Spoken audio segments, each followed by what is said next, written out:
In this video, I will show how to use two important feature in Singer microwave oven.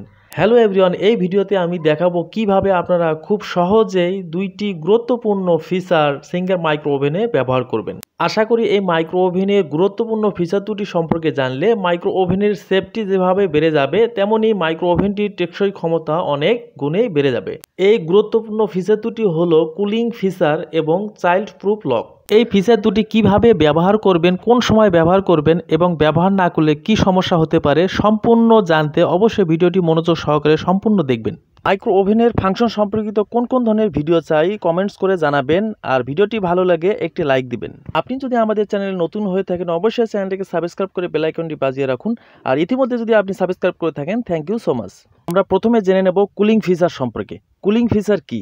Cooling feature হচ্ছে ঠান্ডাকরণ প্রক্রিয়া, অর্থাৎ আমরা যখন micro ওভেনটি যে কোনো মুডে চালু করি তখন দীর্ঘ সময় চলতে থাকে, অর্থাৎ 2 মিনিটের উপরে যে সময় চলতে থাকে সেই সময়ে উত্তপ্ত হয়ে যায় বিভিন্ন সার্কিট থেকে শুরু করে ইলেকট্রিক যে লাইনগুলো রয়েছে সেগুলো কিন্তু গরম হয়ে যায়। সেই ক্ষেত্রে 2 মিনিটের বেশি চললে অবশ্যই মাইক্রো ওভেনটিকে কুলিং ফিচারের মাধ্যমে ঠান্ডা করে নিতে হবে, যার ফলে বিভিন্ন দুর্ঘটনা থেকে রক্ষা পাবে এবং এই মাইক্রো ওভেনটি দীর্ঘদিন টেকসই হবে। কুলিং ফিচার ফাংশনটি কখন কাজ করে অথবা মাইক্রো ওভেনে কুলিং ফিচার ফাংশনটি কিভাবে ব্যবহার করবেন? মনে রাখবেন, মাইক্রো ওভেনটি আপনি যখন 2 মিনিটের বেশি সময় ধরে কোনো কিছু খাবার গরম, কুকিং বা বেকিং করেন সেক্ষেত্রে মাইক্রো ওভেন কিন্তু উত্তপ্ত বা গরম হয়।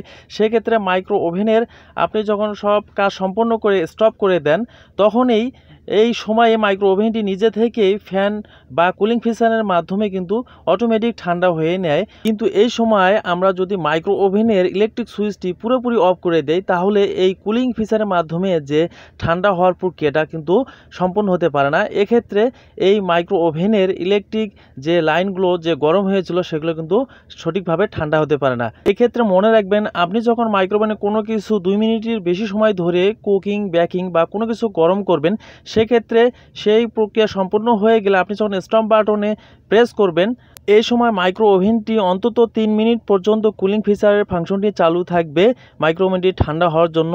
এই সময়ে কখনোই সুইচটি অফ করবেন না, অর্থাৎ ইলেকট্রিক সুইচটি পুরোপুরি অফ রাখবেন না। আশা করি কুলিং ফিচার সম্পর্কে একদম ক্লিয়ারলি বুঝতে পেরেছেন। তারপরও যদি কোনো কনফিউশন থাকে কমেন্টস করে জানাবেন। এ পর্যায়ে আমরা জানবো child proof lock. Child proof lock কি? চাইল্ড প্রুফ লক হচ্ছে মাইক্রো ওভেনে যে ফাংশনগুলো রয়েছে এই ফাংশনগুলোকে লক সিস্টেমে রাখা, যার কারণে যে কোনো কেউ অজান্তে এই ফাংশনগুলোকে ব্যবহার করতে পারবে না। বিশেষ করে যাদের ছোট বাচ্চা রয়েছে তাদের জন্য এই চাইল্ড প্রুফ লকটি খুবই একটি কার্যকরী হবে, কারণ আমরা যখন এই ফাংশনগুলো ব্যবহার করি মাইক্রো ওভেনে বিভিন্ন কোনো খাবার গরম বা বেক করার সময়, সেক্ষেত্রে ছোট বাচ্চা থাকলে কিন্তু অযথা প্রেস করে, সেক্ষেত্রে অনেক সমস্যার সৃষ্টি হয়। এই চাইল্ড প্রুফ লকটি ব্যবহার করে কিন্তু এই সমস্যাগুলো থেকে রক্ষা পেতে পারি। এই চাইল্ড প্রুফ লকটি কিভাবে ব্যবহার বা সেট করব? চাইল্ড প্রুফ লকটি ব্যবহার করা খুবই সহজ। আপনাদের মাইক্রো ওভেনের যে স্টপ বা রিসেট বাটনটি রয়েছে এই স্টপ বা রিসেট বাটনটির মধ্যে 3 সেকেন্ড পরিমাণ চাপ দিয়ে ধরে রাখবেন। দেখবেন একটি সাইরেন বা শব্দ করবে, এই শব্দের মাধ্যমে আপনি বুঝতে পারবেন যে লক হয়ে গেছে, অথবা আপনি স্ক্রিনে লক্ষ্য করলে দেখতে পারবেন যে একটি কি অর্থাৎ চাবির মতো একটি এসেছে ডিসপ্লেতে, যার মাধ্যমে আপনি সহজে বুঝতে পারবেন যে আপনার মাইক্রো ওভেনটি লক হয়েছে। অবশ্যই এই মাইক্রো ওভেনটি যতক্ষণ আপনার সুইচ অন থাকবে ততক্ষণে কিন্তু এই কিটি কাজ করবে, যার মাধ্যমে আপনি খুব সহজেই কিন্তু অনাকাঙ্ক্ষিত প্রেস করা থেকে রক্ষা পেতে পারেন। এই চাইল্ড প্রুফ লকটি কিভাবে আনলক করব? চাইল্ড প্রুফ লকটি আনলক করার জন্য যেভাবে আপনি 3 সেকেন্ড পরিমাণ এই স্টপ বা রিসেট বাটনে প্রেস করেছিলেন ঠিক তেমনি স্টপ বা রিসেট বাটনে 3 সেকেন্ড পরিমাণ চাপ দিয়ে ধরে রাখবেন, দেখবেন যে লক থেকে আনলক হয়ে গিয়েছে। এভাবে কিন্তু খুব সহজে আপনি এই চাইল্ড প্রুফ লকটি ব্যবহার করতে পারেন। আশা করি এই গুরুত্বপূর্ণ দুইটি ফাংশন বা ফিচার সম্পর্কে ক্লিয়ারলি বুঝতে পেরেছেন। ভিডিওটি যদি ভালো লাগে অবশ্যই লাইক দিতে ভুলবেন না, আর এই মাইক্রো ওভেনের বিভিন্ন ফাংশন বা রেসিপি নিয়ে বিভিন্ন ধরনের ভিডিও দেখতে ভিডিওর ডিসক্রিপশন বক্স অথবা আমাদের চ্যানেলের প্লেলিস্টে ভিজিট করুন। মাইক্রো ওভেনের বিভিন্ন ফাংশন সম্পর্কিত কোন কোন ধরনের ভিডিও চাই অবশ্যই কমেন্টস করে জানাবেন। আপনার মূল্যবান কমেন্টস অনুযায়ী আমরা ভিডিও মেক করে আপনাকে খুব দ্রুতই উপহার দিব।